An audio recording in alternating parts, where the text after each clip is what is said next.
Are they going to press charges? No, I don't believe so. I assured them that your intentions weren't malevolent. Just a misguided youth showing off. What were you thinking, Jet? Hacking into the school's mainframe is not only stupid, but also illegal. I was just bored, Dad. It's no big deal. Your mother would be crushed if she were still with us. Please leave Mom out of this.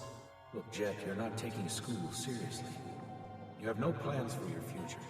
One of these days, reality is going to blindside you, and I won't be there to bail you out. I don't need your help. Since Mom died, I've taken care of myself just fine. Yes, and today was a wonderful example of that. Jet, wait. Please, Dad, stop trying to run my life. I'm not you. This script is really banged up. Look at that base code. I've never seen anything so complex. Are you okay, stranger? What happened? Who are you? The names I know. Who might you be? Jed. I'm looking for the Tron Legacy Code. I've heard rumors about Tron Legacy, some sort of upgrade to the great Tron program. And this is where we are going to continue next time. But for now, we can easily see where we are. We are in the main processing core of EN12-82, I believe it was. So I hope you enjoyed this, and until next time, have a great day. Hello to everybody watching and listening, and welcome back to Tron 2.0. We are here in the mainframe that stores the Tron legacy code, EN82-12 or 12-82, I always tend to forget. And it's about time we continue, but before then I have some catching up to do on things that I forgot, things that I got interrupted by enemies, and probably some other stuff happened in the meantime. First of all, we have the cutscene that played just now. For me it was about 3 days ago or so, but for you guys it was just the last episode. And we saw Jet and his father, well, I suppose more his father talking to Jet than the other way around, more arguing as well. Talking about or arguing about Jet's future, because Jet doesn't really think about the future. I mean, his father is a very high-ranking programmer and probably has a very decent salary, so Jet simply doesn't have to worry about his money situation, and he's very clever, so he gets through school by doing basically nothing. And yeah, apparently that leads to not really having many thoughts about his future.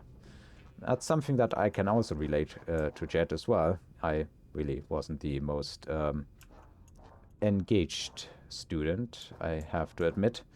But for Jet it's actually even worse, because he's already a grown-up. I don't know how old he is, but he looks like above 20, maybe 25 years old.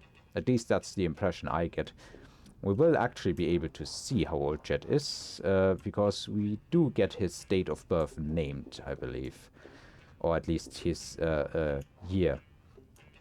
So, yeah, we have to continue on that as well to find out more about Jet. And we just can take away from the cutscene that we had that he and his father really have a difficult time talking, and especially a difficult time talking about Laura, Jet's mother and Alan's wife. You would be knowing her if you had watched the first Tron movie, which I seriously hope you did, because the first Tron movie, as I said before, it is absolutely amazing, and you should go watch it if you haven't already. Then we have another thing. We have Thorn mentioned in an email. The very Thorn that, as far as I can tell, our entire predicament here is to be blamed for. First, the very first cutscene, when we go into the game and start it up, we see an email program getting subverted by the corruption, asked what his purpose is, and he answers to serve his master user Thorn. So Thorn is the master user of presumably the corruption, or the source of the corruption, or whatever. And the colonel thinks that we are the source of the corruption. He doesn't believe that we are a user, but that's no issue for him to blame us. He just thinks we are the source of the virus. And the whole predicament that Encom is in not that it mattered before, because the company apparently was getting sold starting in December last year, so about a third of a year back, that was already being decided and had nothing to do with the corruption here. But yeah, that is just another piece where in the real world people are being caught up with, and that's right about the time where FCON is actively taking over the company. Which is so coincidental that it's such a big coincidence that at least in movies and in all sorts of media, if you believe that this is a coincidence, you are really, really naive. Fortunately, I don't think anybody is believing that this is a coincidence. Yeah, that is the second part that I wanted to finish up, and there's one more thing that I had noted down. And that is in relation to... Oh, what was it? Hang on, I have it written down here somewhere. Oh yeah, that is in relation to guest and the correction algorithms.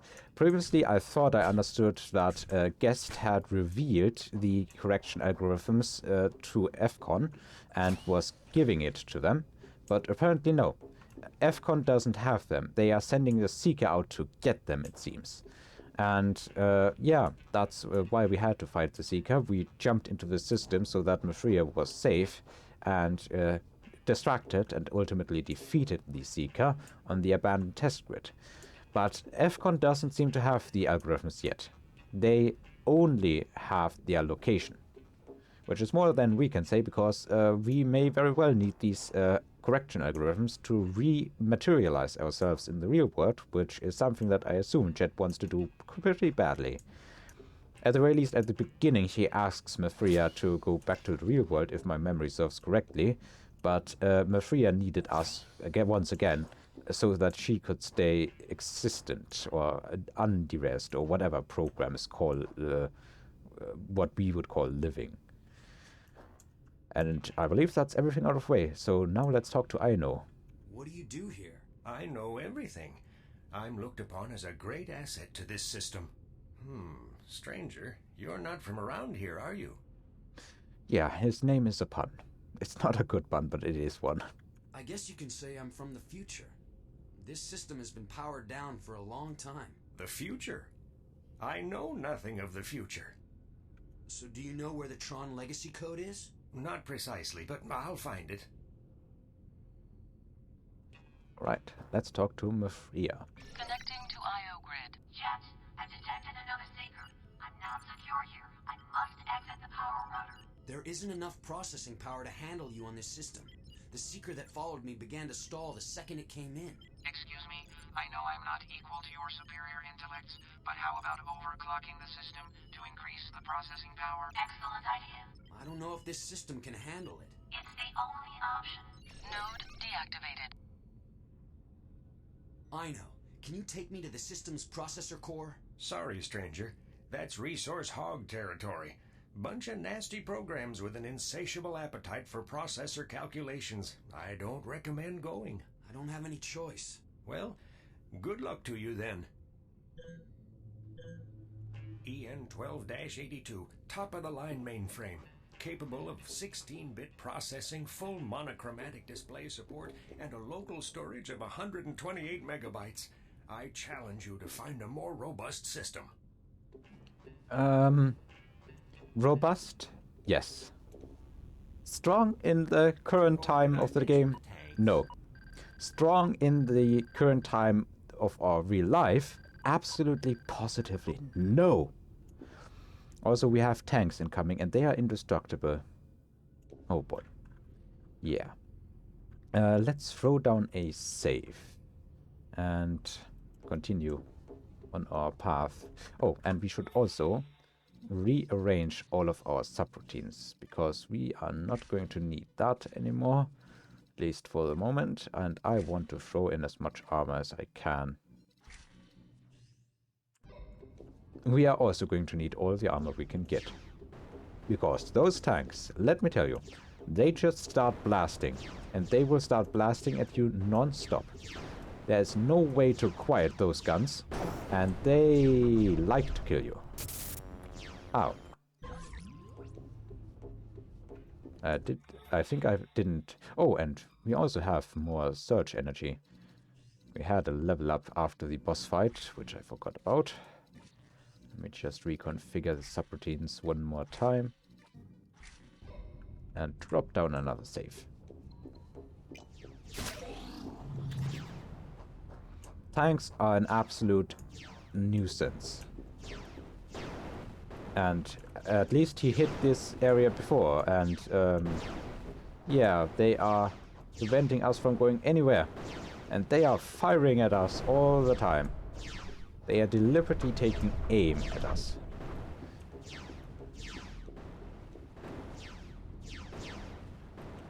Once we enter the platform stage, it seems that they stop primarily targeting us directly, and instead they are going for the platforms in order to get us to fall to our doom.